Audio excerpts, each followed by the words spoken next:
Hello, welcome to another edition of the Stench of Truth. Sadly, I'm going to report that Dennis Kucinich is leaving the presidential race. I can't blame him, considering his performance in the contested New Hampshire primary and in the other primaries and caucuses that have been held so far. It doesn't seem likely that he has any chance to win. He's the only decent Democrat in the race, and I'm sorry to see him go. But he is facing a tough re-election to his congressional position, and I wish him the best in retaining that seat, because even his office in Congress, he can do something to help the people in this country. So I say 3 cheers to Dennis Kucinich for sticking in as long as you did. And I can't blame you for leaving in order to concentrate on your congressional race. And I wish you the best of luck. So now we're left with a field of lousy candidates, all of them on the Democrat side, almost all of them on the Republican side. Thank God Fred Thompson is gone on the Republican side, and thank God for Ron Paul. It seems that when this administration makes its wishes known, Congress can step to real fast. The economic stimulus package was passed, and it basically follows the president's guidelines right down the line. Now, Nancy Pelosi was all high and mighty at the beginning, talking about extending unemployment benefits for those who were out of work and for helping the working poor, but was quickly able to disregard those particular programs because they interfered with a so-called quick passage. Well, I've yet to see this Congress do anything of any value in any amount of time, let alone as quickly as they did this.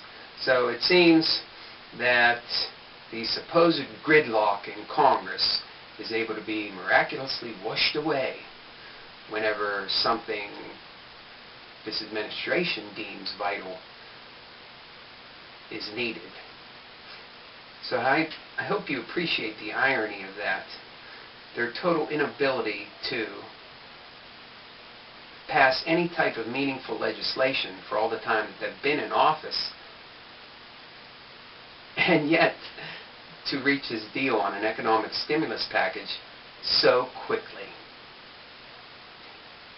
I hope you realize the irony of that. I hope Congress does. I also see that the U.S. is willing to send troops into Pakistan to help quell the unrest and to help with supposed al-Qaeda cells in Pakistan. So, aren't you happy?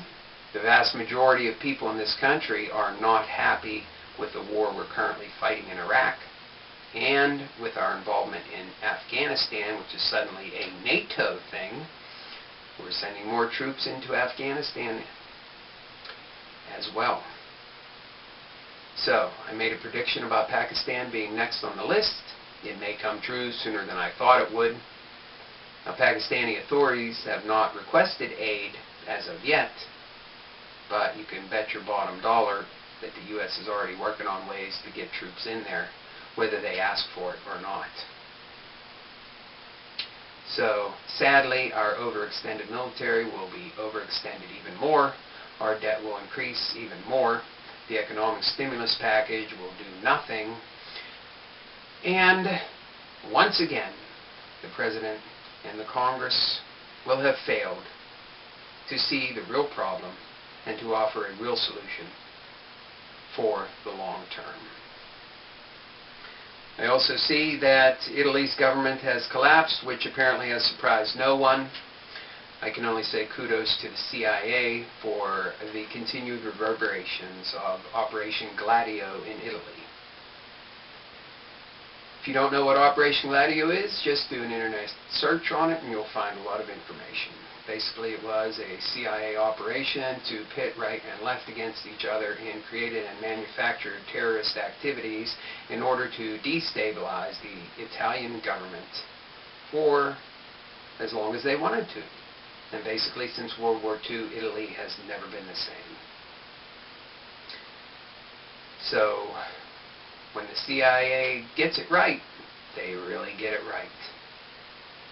Congratulations, CIA, on the toppling of another government in Italy.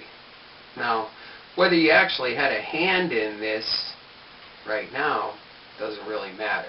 The legacy of what you've left there is really what's to blame. Synthetic DNA is created, and scientists say synthetic life is right around the corner.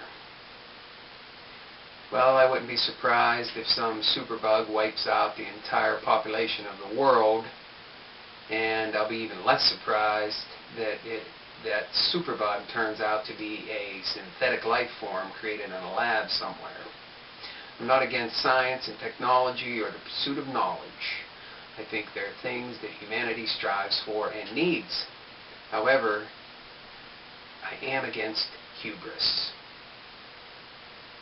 I think questions need to be answered before this type of research should go on to the point where we are creating synthetic organisms. What does synthetic life mean to our planet and to humanity in general? I don't think anybody really has an answer to that question. And there are a lot of ethical issues involved as well. So while I'm not against the idea of pursuing this type of technology, perhaps we need to answer some questions first before we go down that alley. Hubris is often the downfall of even the most powerful. And it also seems that fraud in the financial markets is not limited to the United States, as a $7 billion fraud has been found in the French bank Societe General. So, congratulations, France, on moving right up there with the U.S. in financial market fraud. $7 billion worth. Welcome to the club. Though you've got a long way to go to catch up to the United States with their corporate raiders and fraudsters.